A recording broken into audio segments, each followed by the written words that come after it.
1597년 9월 16일, 이른 아침에 안개가 채 걷히기도 전에 조선의 운명을 건 가장 극적인 해전이 막 시작되려 하고 있었습니다. 한쪽에는 단 13척의 판옥선, 그리고 그 맞은편에는 무려 133척의 일본 전선이 굉음을 내며 밀려오고 있었습니다. 이 불가능해 보이는 싸움을 앞두고 한장수는 홀로 뱃머리에 서서 울돌목의 거센 조류를 고요히 응시하고 있었습니다. 그가 여기 서기까지의 이야기는 단순한 전투 영웅담이 아니라 배신과 굴욕 그리고 끝내 포기하지 않는 인간에 대한 이야기입니다. 명량의 기적이 시작되기 3년여 전, 조선과 명나라는 도요토미 히데요시의 일본과 강화 협상 테이블에 마주 앉아 있었습니다. 1593년부터 시작된 강화 협상은 4년간 지지부진하게 이어졌지만 양측의 요구는 처음부터 결코 접점을 찾을 수 없는 것들이었습니다. 도요토미 히데요시는 명나라 황제가 자신을 일본 국왕으로 책봉해주고 조선 남부 사도를 할양하며 명나라 공주를 일본 황후로 바칠 것을 요구했습니다. 명나라 사신 심유경은 이 황당한 요구를 히데요시에게 숨기며 협상이 성사된 것처럼 꾸몄고 그 거짓은 1597년 마침내 발각되고 말았습니다. 분노한 도요토미 히데요시는 즉각 14만 명에 달하는 대군을 다시 조선으로 보내라는 출병 명령을 내렸습니다. 1597년 1월, 일본군의 두 번째 침략인 정유재란이 시작되었고 조선은 또다시 전란의 소용돌이에 휘말리게 되었습니다. 그런데 정유재란이 발발하기 직전, 조선 조정에서는 이순신의 운명을 송두리째 뒤흔드는 충격적인 사건이 벌어지고 있었습니다. 일본의 이중간첩 요시라는 조선 측의 거짓 정보를 흘렸습니다. 일본 장수 가토, 기요마사가 특정 날짜에 바다를 건너올 것이니 수군으로 잡으라는 내용이었습니다. 조선 조정과 선조는 이 정보를 그대로 믿고 이순신에게 출동 명령을 내렸지만 이순신은 이것이 적의 함정임을 간파하고 명령에 응하지 않았습니다. 잘 알려지지 않은 사실이 있습니다. 당시 이순신이 거절한 이유는 단순한 불복이 아니라 그 물길이 암초와 조류로 뒤덮인 극도로 위험한 해역이었기 때문이었습니다.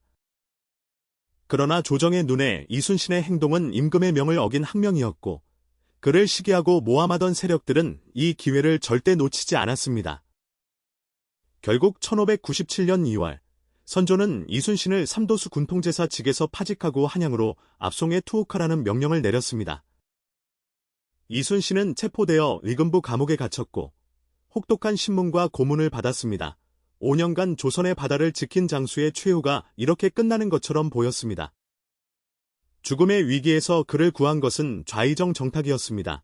정탁은 나라를 구할 장수를 죽여서는 안 된다며 목숨을 건 상소를 올렸습니다. 이순신은 사형 대신 백의종군 처벌을 받았습니다. 관직과 계급을 모두 빼앗기고 맨몸으로 전장에서 병졸로 복무하라는 굴욕적인 명령이었습니다. 조선 수군 최고 지휘관 자리는 이제 원균에게 넘어갔습니다. 그리고 그 결과는 조선 해군 역사상 가장 참혹한 패배로 기록되고 말았습니다.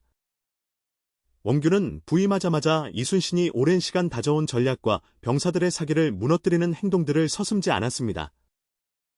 이순신이 훈련시킨 장수들을 무시하고 술에 빠져 군유를 흐트러뜨렸으며 제대로 준비되지 않은 상태에서 병사들에게 무리한 작전을 강요했습니다. 1597년 7월, 조정은 원균에게 부산 앞바다로 나아가 일본군을 공격하라는 명령을 내렸습니다. 정작 이순신도 무리하다고 판단했던 그 작전이었습니다. 원균은 160여 척의 조선 수군을 이끌고 출항했지만 이미 일본군의 함정이 그를 기다리고 있었습니다. 7월 14일부터 16일, 거제도 북쪽의 칠천량에서 일본 수군은 야간 기습을 감행했고 조선 함대는 속수무책으로 무너지기 시작했습니다. 원균은 전투 중 부하들을 버리고 도주하다 육지에 상륙했고 그곳에서 왜군에게 발견되어 전사했습니다. 칠천량 해전에서 조선 수군은 전선 160여 척 중 겨우 12척만이 살아남았습니다. 5년간 이순신이 피땀으로 쌓아올린 조선 해군의 전력이 단 사흘 만에 사라진 것이었습니다. 이 패배의 여파는 즉각적이었습니다. 일본 수군은 이제 서해로 자유롭게 진출할 수 있게 되었고 한양을 향한 보급 통로가 활짝 열렸습니다. 전라도 남원성이 함락되었고 황석산성이 무너졌으며 일본군은 전라도를 유린하며 북상하기 시작했습니다. 조선 조정은 뒤늦게 이 참사의 심각성을 깨달았고 망연자실한 선조는 마침내 이순신을 다시 삼도수 군통제사로 임명할 수밖에 없었습니다. 백의종군 중이던 이순신에게 통제사 복귀 명령이 떨어졌을 때 그의 손에 쥐어진 것은 겨우 12척의 전선과 뿔뿔이 흩어진 병사들 뿐이었습니다. 선조는 수군을 해산하고 육군에 합류하라는 방안도 검토했다고 일부 기록은 전하고 있습니다. 이순신은 이 명령에 맞서 역사에 길이 남을 장계를 올렸습니다. 신에게는 아직 12척의 배가 남아있으니 죽을 힘을 다해 막아낼 것입니다. 많은 사람들이 이 장계를 12척으로 기억하지만 이순신은 전투 직전 한 척을 더 수습하여 실제 명량해전은 13척으로 치렀습니다. 이순신은 먼저 남은 수군의 사기를 다시 세우기 위해 행군 중 탈영병들을 직접 잡아 군율에 따라 처벌했습니다. 냉혹하지만 반드시 필요한 조치였습니다. 그는 또한 전장이 될 울돌목 일대를 직접 답사하며 조류의 흐름과 해협의 물길 특성을 면밀히 연구했습니다. 울돌목은 전라남도 해남과 진도 사이의 좁은 해협으로 가장 좁은 곳의 폭이 약 300m에 불과하고 조류 속도가 시속 20km에 달하는 험로였습니다. 이 조류는 하루 2차례 방향이 바뀌었는데 이순신은 바로 이 조류 역전 시간을 결전의 순간으로 정확하게 계산해 두었습니다. 울돌목 수중에 철새를 설치했다는 전통적인 이야기가 전해져 오지만 역사학자들 사이에서는 이를 두고 아직도 논쟁이 이어지고 있습니다. 명량해전 전날 밤, 이순신의 난중일기에는 이런 기록이 남아 있습니다. 꿈속에서 신인이 나타나 이렇게 하면 크게 이기고 이렇게 하면 진다고 가르쳐 주었다고. 이 꿈 기록은 전날 밤까지 전술을 고민하고 또 고민하며 잠을 이루지 못했던 한 장수의 내면을 조용히 보여주는 기록이기도 합니다. 1597년 9월 16일 이른 아침, 일본 수군 133척이 명량 입구를 향해 굉음과 함께 진격해오기 시작했습니다. 일본 수군의 총지휘관은 도도 다카토라였고 선봉에는 해적 출신의 용맹한 장수 구루즈마, 미치우사가 30여 척을 이끌고 앞서 달려오고 있었습니다. 이순신의 13척은 울돌목 입구에 일렬로 진을 치고 있었지만 대부분의 장수들은 압도적인 적의 숫자에 두려움에 떨며 뒤로 물러나 있었습니다. 이때 이순신이 한 선택은 지금도 후손들의 가슴에 깊은 울림을 남깁니다. 그는 홀로 뱃머리를 돌려 적을 향해 돌진했습니다. 이순신의 기암 한 척만이 포를 쏘며 일본 선봉 함대와 맞섰고 나머지 12척의 조선 전선은 여전히 멀찍이 물러서 관망하고 있었습니다. 이순신은 물러서 있는 부하장수 안희와 김응함에게 호령했습니다. 물러서는 자는 내가 군법으로 먼저 베겠다. 지금 당장 앞으로 나와라. 잘 알려지지 않은 사실이 있습니다. 이순신의 기암은 무려 2시간 가까이 홀로 일본 함대를 상대하며 버텼습니다. 판옥선의 두꺼운 판자와 높은 현판이 일본 조총과 화살을 막아냈고 이순신의 한포는 쉼없이 불을 뿜으며 적선을 향해 포탄을 쏟아냈습니다. 적의 배들은 좁은 울돌목으로 몰려들수록 서로 뒤엉키기 시작했고 빠른 조류에 휩쓸려 제대로 방향도 잡지 못하는 지경이 되어버렸습니다. 이순신의 고독한 분투를 바라보던 다른 장수들이 마침내 하나둘씩 앞으로 나오기 시작했고 13척은 일렬 진영을 갖추어 본격적인 포격전을 펼쳤습니다. 일본 수군의 선봉장 구루즈마 미치우사는 이 전투에서 전사했습니다. 그의 머리는 조선 수군에 의해 높이 들려 전장에서 공개적으로 내보여졌습니다. 지휘관을 잃은 일본 선봉대는 혼란에 빠졌고 조류마저 이미 역전되어 일본 배들을 거꾸로 밀어내기 시작했습니다. 이 조류의 역전이야말로 이순신이 치밀하게 계산해 두었던 마지막 함정이었습니다. 울돌목의 거센 물살이 이제 조선 수군의 편이 된 것이었습니다. 일본 함대 133척은 좁은 해협에 빽빽이 들어차 기동력을 잃은 채 조선의 한포 앞에 속수무책으로 노출되고 말았습니다. 이 전투에서 주목할 점은 이순신이 적진 깊이 파고들지 않았다는 것입니다. 그는 울돌목의 입구를 막는 방어적 전술을 처음부터 끝까지 고수했습니다. 133척 대 13척이라는 전력 차이는 단순한 숫자의 문제가 아니었습니다. 지형과 조류와 전술을 정밀하게 결합한 이순신의 전략이 만들어낸 기적의 무대였습니다. 일본 수군은 전선 31척이 격침되고 수십 척이 반파되는 큰 피해를 입은 채 마침내 퇴각하기 시작했습니다. 반면 조선은 단 2명이 전사하고 수십 명이 부상을 입는 데 그쳤습니다. 해전 역사상 이보다 극적인 승패 비율을 찾기는 쉽지 않습니다.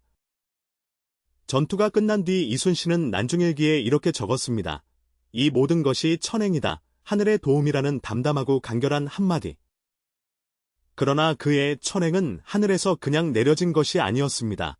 울돌목 답사, 조류 계산, 사기 회복, 진법 설계가 모두 합쳐져 만들어낸 기적이었습니다.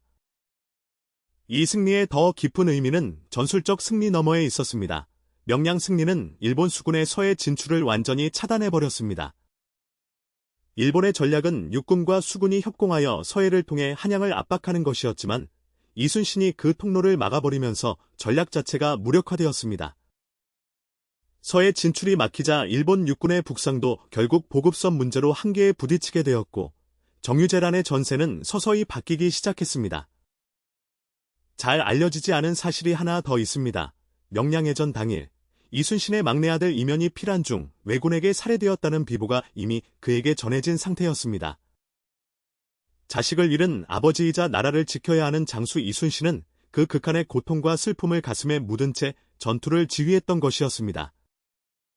명량 이후 이순신은 전라남도 고금도의 수군 기지를 재건하며 무너진 함대를 다시 일으켜 세우기 시작했습니다. 이 전투는 조선 수군을 완전히 괴멸시켜 바다를 장악하려 했던 일본의 계획을 완전히 산산조각 낸 결정적인 승리였습니다. 서양의 군사 역사가들은 명량해전을 고대 그리스의 살라미스 해전, 19세기 트라팔가 해전과 함께 세계 3대 해전 중 하나로 손꼽기도 합니다. 13척 대 133척이라는 전력 차이는 전 세계 전쟁사를 통틀어 이보다 극적인 역전 사례를 찾기가 쉽지 않을 정도입니다. 이순신의 명량 전략이 오늘날 세계 여러 나라의 군사학교 교재에 실리는 것은 우연이 아닙니다. 지형 활용, 병력 집중 차단, 심리전이 완벽하게 결합된 교과서적 사례이기 때문입니다. 오늘 우리가 이 이야기를 다시 꺼내는 것은 단순한 자랑이 아닙니다. 절망 속에서도 끝내 포기하지 않은 한 인간의 이야기이기 때문입니다. 파직, 투옥, 고문, 자식의 죽음, 그리고 단 13척의 배, 이 모든 것을 딛고 일군 승리이기에 명량의 이야기는 오늘도 여전히 빛을 발합니다. 필사즉생 필생즉사, 필사칙생 필생칙사, 죽고자 하면 살 것이요 살고자 하면 죽을 것이라는 이 말은 이순신이 전투 전날 밤 장수들에게 직접 일렀다고 전해집니다. 이 말은 그가 백의종군의 굴욕부터 명량의 홀로 된 분투에 이르기까지 죽음을 두려워하지 않고 직접 몸으로 증명해온 삶의 방식이기도 했습니다. 그러나 명량은 이 기나긴 전쟁의 끝이 아니었습니다. 이순신에게도, 그리고 7년 전쟁의 고통을 견뎌내고 있는 조선 백성들에게도 마찬가지였습니다.